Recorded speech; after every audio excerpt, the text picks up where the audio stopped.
따라합시다. 영화롭게 하셨느니라. 다시 한번 영화롭게 하셨느니라. 할렐루야. 우리 지난주에는 합력하여 선을 이루느니라.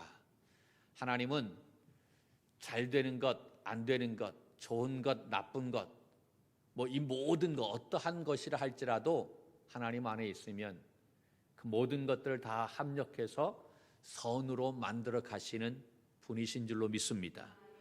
하나님의 자녀인 저와 여러분들도 어떠한 것이라 할지라도 그것을 믿음으로 잘 받아서 선으로 만들어 갈 수 있기를 간절히 바랍니다.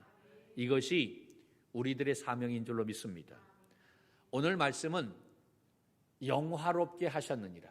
여러분, 하나님은 우리를 영화로운 그러한 하나님의 자리에서 하나님의 영광을 보면서 그렇게 그 영광 가운데 거할 수 있도록 인도해 주신 줄로 믿습니다. 오늘 이 봉독한 말씀은 이 로마서 말씀의 내용을 압축한 말씀이다, 그렇게 이야기할 수 있어요. 로마서 말씀을 크게 두 부분으로 나눌 수가 있는데 1장에서부터 11장까지의 말씀입니다. 이 말씀은 무엇을 믿을 것인가, 거기에 대한 이야기예요. 신학적인 문제죠. 교리적인 문제. 어려워요. 이 교리적인 문제이기 때문에 굉장히 좀 심도 있는 그러한 말씀들이 거기에 담겨져 있어요. 그리고 두 번째는 12장서부터 16장까지인데 어떻게 살 것인가에 대한 그러한 말씀, 윤리적인 그러한 내용, 다시 말해서 실천적인 말씀이다라고 이야기할 수 있습니다. 이 바울 서신을 보게 되면 거의 같은 형식으로 되어 있는 것을 볼 수가 있어요. 앞부분에는 거의 교리적인 문제, 윤리적인 문제에 대한 이야기고, 그리고 뒤에 나와 있는 부분은 실천적인 문제, 그것에 대해서 이야기하고 있어요. 금요 심야 기도에도 제가 그러한 이야기를 했어요. 우리 믿음의 성도들이, 구원받은 성도들이 여러분, 우리가 예수 그리스도를 믿어 하나님의 자녀가 되어졌으면 변화가 두 가지의 변화가 일어나는데, 하나는 신분의 변화가 일어난다. 믿습니까? 우리의 신분이 변화되어진 것, 하나님의 자녀로, 하나님의 상속자로 우리의 신분이 변화된 줄로 믿습니다. 그런데 그 변화가, 여러분, 이 신분의 변화뿐만 아니라 어떠한 변화가 이루어져야만 되느냐 하면, 여러분, 성숙의 변화까지 이루어져야 될 줄로 믿습니다. 신분의 변화만 일어난 것이 아니라 거기에 걸맞게 여러분, 우리의 성숙한 모습이 이루어져야 된다라고 하는 거죠. 할렐루야. 그러한 변화가 이루어져야 될 줄로 믿습니다. 그것은 내가 하나님의 말씀을 가지고 우리의 삶 속에 어떻게 살 것인가, 그 말씀을 내 삶 속에서 실현해내는 데에 여러분 굉장히 중요한 거예요. 그 삶을 살아가는 것만큼 우리는 그만큼 성숙한 삶이 된다라고 하는 사실이지요. 할렐루야. 자, 그런데 이 11장까지의 말씀이 교리적인 문제라고 그랬어요. 그런데 이 교리적인 문제인데 9장에서부터 11장까지는 이스라엘에 대한 이야기예요. 그들이 과거, 그리고 또 현재, 미래 어떻게 되어질 것인지에 대해서 이제 바울이 말씀하고 있는 거지요. 그러니까 실제적으로 이 로마서 말씀을 보면 교리의 문제는 어디에서 끝나느냐? 8장에서 끝나는 거예요. 그러니까 이 8장은 모든 그 신학의 교리의 아주 중요한 결론의 부분이 8장이다라고 그렇게 말씀드릴 수 있는 거예요. 바울이 말하는 그러한 신학의 모든 결론, 교리의 결론이, 핵심이 바로 이 8장에 담겨져 있다라고 하는 사실이죠. 그래서 이 로마서 8장이 복음의 진수다라고 이야기하는 이유가 여기에 있는 거예요. 그 중에 오늘 봉독한 말씀, 이 29절, 30절의 말씀, 이 말씀은 이 로마서 8장의 말씀을 압축해 놓은 그러한 말씀이다라고 이야기할 수 있는 거예요. 오늘 29절 말씀에 뭐라고 얘기하고 있습니까?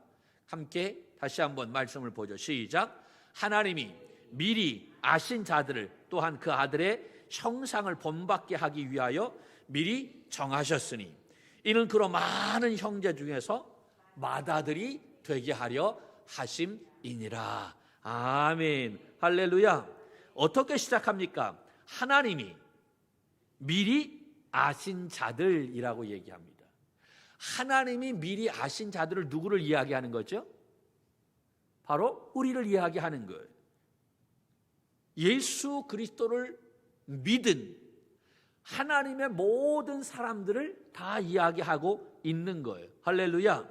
그런데 우리가 하나님을 믿었는데 우리가 먼저 하나님을 안 것이 아니라 하나님이 먼저 우리를 아셨다라고 그렇게 이야기하고 있어요. 그래서 하나님이 미리 아신 자들이라고 이야기하고 있는 거예요. 내가 하나님을 알아서 하나님을 믿은 것이 아니다라고 하는 거지. 하나님이 먼저 우리를 아셨어요. 할렐루야. 이게 얼마나 놀라운 일인지 몰라요. 그리고 그 다음에 뭐라고 얘기합니까? 또한 그 아들의 형상을 본받게 하기 위하여. 누구의 형상? 아들의 형상이라고 했어요. 그 아들은 바로 누구를 이야기할까요? 예수 그리스도를 이야기하고 있는 거예요. 그러니까 하나님은 우리를 누구의 형상으로 본받게 하기 위하여?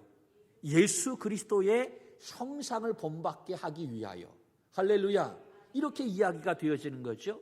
그러니까 우리가 예수 그리스도의 형상을 담기 위해서 우리는 어떠한 수고, 어떠한 노력, 그것을 하지 않았어요. 그럼에도 불구하고 하나님께서는 우리를 그 예수 그리스도의 형상을 본받게 하기 위해서 우리를 미리 어떻게 하셨다? 정하셨다라는 이야기예요. 할렐루야. 오늘 우리가 그러한 찬양했죠. 자격 없는 내심이 하니. 누구의 그러한 보혈로? 예수 그리스도의 보혈로. 내가 자격이 없지만 예수 그리스도의 보혈을 의지해서 오늘 우리가 이 자리에 나와서 하나님 앞에 예배하는 줄로 믿습니다. 할렐루야. 내가 어떠한 수고와 노력을 하지 않았어요. 그럼에도 불구하고 하나님께서는 우리를 하나님의 그러한 형상의 아름다운 걸맞은 삶이 될 수 있도록 우리를 예전에 미리 정해주셨다라고 하는 거예요. 아멘. 그리고 하나님은 그 예수 그리스도를 믿는 모든 사람들 가운데 무엇으로 세워주셨다? 맏아들로 세워주셨다라고 그렇게 이야기합니다. 예수님이 그러니까 맏아들이 되어졌던 거예요. 맏아들. 맏아들이 뭡니까? 네? 그 집안의 첫 번째 아들이다라고 하는 거지요. 맏아들이 되었다. 예수님이 맏아들이 되어졌던 거예요. 이 맏아들이라고 하는 것은 그 교회의 머리다라고 하는 거예요. 하나님 나라의 왕이다라고 하는 것, 인류의 구원자다라고 하는 사실이지요. 그것을 이 예수님의 위치를 혈통적인 의미로 설명하고 있는 내용입니다. 여러분, 예수님은 누구의 맏아들이 되어진 거예요? 모든 사람들의, 예수 믿는 사람들의 맏아들이 되어진 거예요. 맏형이 되어진 거예요. 그렇죠? 그러니까 여러분들이 이해하고 들으세요. 예수님은 우리의 형이 된 거야. 그렇죠. 우리 예수님이 예수 믿는 모든 사람들의 맏아들이, 맏형이 되어졌다라고 하는 이야기는 예수 믿는 모든 사람들은 예수님의 다 형제요 자매가 된다라고 하는 거지. 이해가 되십니까? 그러니까 여러분, 우리는 예수님과 이제 같은 반열에 서게 된 거예요. 이게 이해가 되셔야만 됩니다. 예수님이 우리의 믿는 모든 사람들의 맏아들이 되어졌다라고 하는 것은 예수 그리스도를 믿는 모든 사람들은 다 형제고 자매가 되어졌다라고 하는 거예요. 그리고 그 신분이 누구의 반열로 올라오게 되어졌다라고 하는 거예요? 예수님의 반열로 올라오게 되어진 거예요. 이해가 되십니까? 그래서 예수 그리스도를 믿는 사람들은 다 상속자가 되어진 거예요. 하나님의 상속자, 예수 그리스도와 함께한 상속자니라고 그렇게 말씀하고 있지 않습니까? 그러니까 예수님의 수준까지 우리를 그렇게 하나님께서 올려주셨다라고 하는 이야기인 거예요. 그런데 이렇게 우리의 신분이 올라갔는데 우리가 노력했어요? 우리가 애썼어요? 수고했어요? 그렇지 않아요. 아무런 수고와 아무런 노력을 하지 않았는데도 불구하고 하나님께서는 미리 그렇게 정하셔서 우리가 예수님의 그러한 형상을 닮아갈 수 있도록 그렇게 우리를 인도해 주셨다라고 하는, 이게 은혜인 줄로 믿습니다. 이게 은혜 중에 은혜다라고 말씀드릴 수 있는 거예요. 은혜는 내가 수고한 것이 없는데, 내가 애쓴 것이 없는데, 그런데 주어진 거예요. 이게 하나님의 은혜인 줄로 믿습니다. 우리는 이루 말할 수 없는 온갖 죄를 지었음에도 불구하고 하나님께서는 우리를 당신의 자녀로 미리 삼아 주셨다라는 이야기예요. 이 하나님의 은혜를 우리는 어려운 신학적인 용어로 뭐라고 얘기하냐면 선행적 은총, 선행적 은혜라고 이야기하는, 하나님이 먼저 우리에게 은혜를 베풀어 주셨다라고 하는, 그 은혜로 말미암아 우리가 하나님 앞에 나아갈 수 있는 것. 이 선의 은총이 없었다고 한다면 우리는 이 자리에 있을 수 없다라고 하는 사실이지요. 이 하나님의 선행적 은혜는 우리 구원받은 성도가 자기 자신의 과거를 뒤돌아보면서 이제 보니까 주님께서 나를 만세 전부터 예정해 주셨다라고 고백하게 되는 은혜다라는 이야기예요. 할렐루야. 가만히 생각해 보니까 이게 다 하나님의 은혜다. 그것을 느낄 수밖에 없어요. 여러분, 여기에서 미리 정하셨다라고 하는 것 때문에 예정론이 나오게 되는데, 우리는 예정론에 대한 이 오해를 바로 잡아야 될 줄로 믿습니다. 예정론은 미래를 향한 예언이 아니다라고 하는 사실을 생각해야만 됩니다. 이거에 대한 큰 문제가 있어요. 오해가 있어요. 이것 때문에 이제 감리교회가 이제 태동하게 되어진 그런 원인이 바로 여기에 있는데, 예를 들어서 이런 거예요. 구원받을 사람과 구원받지 않을 사람이 예정되어졌다라고 한다면, 네? 예정되어졌다라고 한다면 우리가 지금 신앙생활을 할 필요가 있을까요, 없을까요? 없겠죠. 무슨 얘기인 줄 아십니까? 우리가 태어나기도 전에 구원받을 사람, 심판받을 사람이 미리 다 예정되어졌어. 그렇다고 한다면 우리가 교회 나와서 신앙생활 할 필요가 있겠는가? 내가 이미 구원받기로 예정되어졌어. 예정되어졌다라고 한다면 지금 내가 나올 필요 있어요, 없어요? 아니, 예정되어졌는데 내가 죽기 전에는 예수 믿겠지. 할렐루야.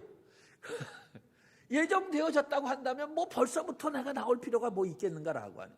또 반대로 내가 심판받기로 예정되어졌어. 그렇다고 한다면 그 사람 평생 열심히 교회 나와도 구원받아요, 못 받아요? 못 받아. 예정되어졌기 때문에. 뭐하러 지금 나와가지고 시간 들이고 물질 들이고 내가 온 정성을 다 하느냐라고 하는 거예요. 그렇게 애써도 나는 이미 심판받기로 예정되어졌다라고 한다면 그렇지 않아요. 의미가 없는 거예요. 만약에 이 구원받을 사람과 심판받을 사람 미리 다 예정되어졌다라고 하면 전도할 필요 있어요, 없어요? 우리가 1년에 한 영혼 이상 구원하자라고 이야기하는데 전도할 필요가 있겠는가라고 하는 사실이지. 그래서 이러한 예정론은 문제가 있다라고 하는 거예요. 예정론은 미리 예정된 것, 그것을 의미하는 것이 아니다라는 사실이에요. 이 미래에 대한 예정론은 큰 문제가 있기 때문에 감리교회가 태동하는 원인이 되어졌던 것.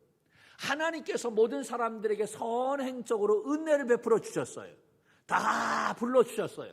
하나님의 부르심은 예외가 없어요. 누구든지 다 오라라고 말씀하셨어요. 누구에게나 다 초청장을 보내주셨어요. 그런데 그 초청장을 보내주었지만 그 초청장에 응답한 사람은 구원받게 된다라고 하네요. 여러분 그 초청장을 받아들이고 자기의 자의적인 의지를 가지고 자유의지를 가지고 응답한 사람들에게 하나님의 은혜와 역사가 나타나게 되는 줄로 믿습니다. 그래서 이 선행 은총과 함께 우리 인간의 그 자유의지, 그 의지를 가지고 여러분 나아가게 될 때에 이때 하나님의 놀라운 구원의 역사가 이루어지게 되는 줄로 믿습니다. 그래서 감리교회는 이 자유의지를 중요하게 여기고 있는 거예요. 그래서 오늘 본문 말씀 속에서 미리 정하셨다라고 하는 이 예정은 나 같은 죄인이 예수 믿고 구원을 받고 보니까 이 구원은 내 노력이 아니다라고 하는 거지. 하나님의 은혜로 된 것이다. 할렐루야. 이 은혜는 만세 전부터 예정되어 있었던 것이다. 할렐루야. 그것을 깨닫게 되더라라는 이야기. 구원받을 사람, 심판받을 사람을 미리 정해놓았다? 그것이 아니다라고 하는 이야기입니다. 이해가 되시죠? 여러분 우리가 이 세상에서 태어나서 예수 믿게 되어진 동기를 가만히 생각해 보면 내 노력으로 예수 믿게 되어졌나요? 아니에요. 어떤 사람은 부모, 저도 태어나다 보니까 신앙생활을 하게 된 거예요. 나의 의지가 없어. 그렇잖아요. 어떤 사람은 친구의 도움으로, 어떤 사람은 이웃의 도움으로 우리가 신앙생활을 하게 된 경우가 많이 있어요. 어떤 사람은 그래요. 나는 내 발로 왔는데라고 이야기해요. 내 발로 왔지만 그러나 누군가의 피눈물 나는 기도에 중보기도가 있었기 때문에 그 사람이 교회에 나오게 된 줄로 믿습니다. 내 스스로가 아니에요. 누군가의 알 수 없는 사람의 그러한 헌신과 그러한 또한 섬김이 있었기 때문에 그 사람이 교회를 향해 나오게 된 줄로 믿습니다. 그래서 우리는 이 구원받은 입장에서 내가 살펴보니까 하나님께서 먼저 선행 은총을 통해서 모든 사람이 구원받을 수 있도록 미리 정해 놓으셨다라는 이야기입니다. 할렐루야. 여러분 하나님의 이 선행 은총이 없었다고 한다면 우리는 지금 이 자리에 있을 수 있는 사람 한 사람도 없어요. 그러므로 하나님께서 우리를 구원하시기로 미리 정하셨다라고 하는 것, 이것은 정말 놀라운 은혜 중에 은혜인 줄로 믿습니다. 우리는 이 은혜 가운데 감사하며 살아가는 믿음의 종들이 되어야 할 줄로 믿습니다. 자, 그리고 오늘 말씀은 하나님께서 우리를 구원하시고 축복하시고 그리고 우리가 당신의 형상에 이르도록 만드신 이 구원의 단계에 대해서 이야기하고 있는데, 무슨 단계에 대해서? 구원의 단계에 대해서 이야기하고 있는데 그 단계를 네 가지로 이야기하고 있어요. 첫 번째 단계는 30절에 뭐라고 얘기하고 있습니까? 또 미리 정하신 그들을, 정하신이라고 하는 것을 동그라미 쳐야 돼요. 첫 번째 단계는 정하심입니다. 하나님께서 정하셨다라고 하는 거예요. 정하셨다라고 하는 것은 선택하셨다라고 하는 거예요. 이사야 43장 1절 말씀에 보면 내가 너를 지명하여 불렀나니 너는 내 것이다. 지명했어요. 너는 내 것이야. 하나님께서 선택하신 거예요. 선택받은 믿음의 종임을 믿으시기를 바랍니다. 할렐루야. 너는 내 자녀다라고 선택하셨다라고 하는 거예요. 우리가 잘나고 못나고 선하고 악하고를 떠나서 아무런 조건 없이 하나님께서 나를 선택해 주신 줄로 믿습니다. 여러분, 우리는 좋은 것을 선택하지요. 귀한 것을 선택합니다. 그런데 주님은 그렇지 않아요. 하나님은 내가 잘나서 선택받은 것이 아니에요.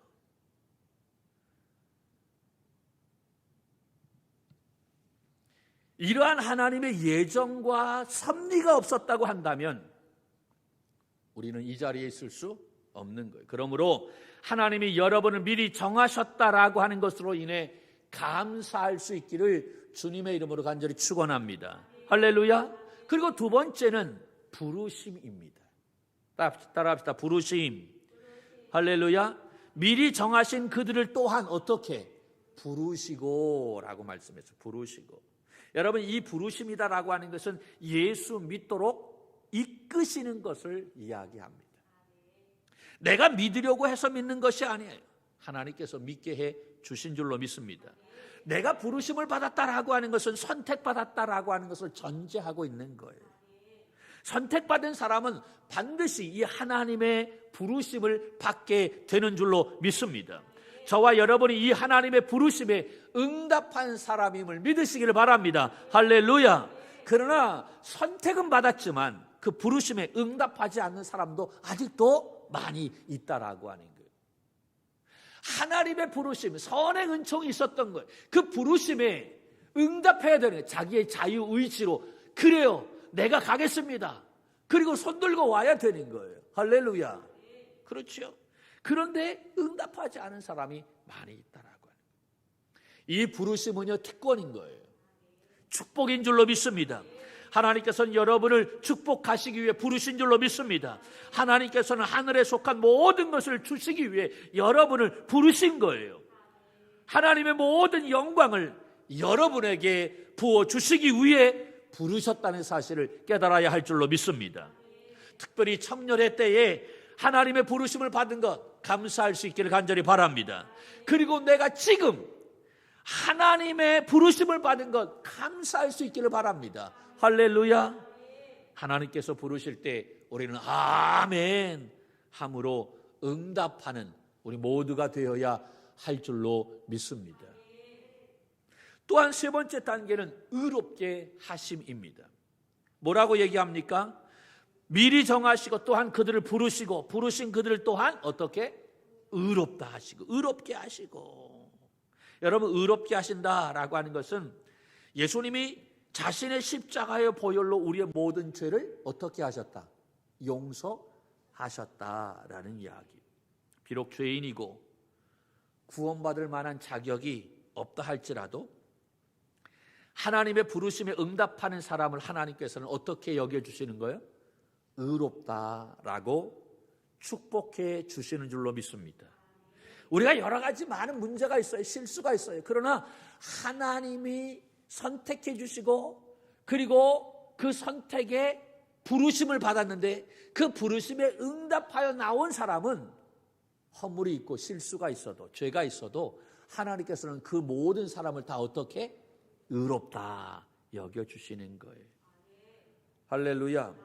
하나님은 예수 그리스도를 세상에 보내주셔서 그 피로 우리의 모든 죄를 다 씻어주신 줄로 믿습니다. 그래서 우리의 신분이 바뀌어졌어요. 죄인이 변하여 의인이 되어졌어요. 마귀의 자식을 하나님의 자녀로 바꾸어 주셨어요. 우리를 하나님의 상속자로 축복해 주신 줄로 믿습니다. 신분의 변화가 일어났다라고 하는 거예요. 믿습니까? 그래서 우리가 이렇게 의롭게 됨으로 하나님 앞에 담대히 나와 예배할 수 있게 된 줄로 믿습니다. 그런데 하나님은 이러한 신분의 변화로 하나님은 만족하지 않는다라고 하는 거예요. 성숙의 변화가 일어나야 될 줄로 믿습니다. 그것이 바로 뭐냐? 네 번째, 영화롭게 하셨다라고 하는 거예요. 영화롭게. 하나님은 우리를 의롭다 하는 것으로 끝내지 않으셨어요. 우리를 하나님의 영광 가운데 두기를 하나님은 원하신다는 사실을 알아야 할 줄로 믿습니다. 그래서 구원의 절정은 바로 뭐냐? 하나님의 영광인 줄로 믿습니다. 우리가 그 하나님의 영광을 보는 거예요. 믿습니까? 내가 구원받은 것으로 만족한 것이 아니라 내가 그 하나님의 영광을 내 눈으로 볼 수 있도록 그 영광의 자리에 우리가 함께 할 수 있도록 할렐루야 해야 될 줄로 믿습니다. 오늘 우리가 그러한 찬양에서 주의 영광 이곳에 가득해 우린 선에 누구와 함께? 주님과 함께 찬양하며 우리는 전진하리. 모든 열방 누구 볼 때까지? 주 볼 때까지. 그 영광스러운 그러한 모습을 볼 수 있도록 하나님께서는 그 영광의 자리에 우리를 다 초청해 주신 줄로 믿습니다. 우리가 구원받는 것으로 끝나는 것이 아니라 이 하나님의 영광에 참여하게 해 주신다라는 거예요. 예수 그리스도와 함께 왕노로 타도록 만들어 주시는 줄로 믿습니다. 여러분, 우리는 하나님의 자녀입니다. 하나님의 상속자입니다. 축복받은 아들의 형상으로 회복된 사람들입니다. 이 놀라운 영광을 하나님은 우리를 위해 미리 준비해 주셨다라고 하는 거예요. 할렐루야. 이렇게 의롭다함을 받은 우리는 하나님의 영광 가운데 이제 살아가게 되는 줄로 믿습니다. 하나님께서 우리를 미리 정하시고 또 부르시고 의롭다 하시고 그래서 하나님의 영광 가운데 거하도록 인도해 주신 줄로 믿습니다.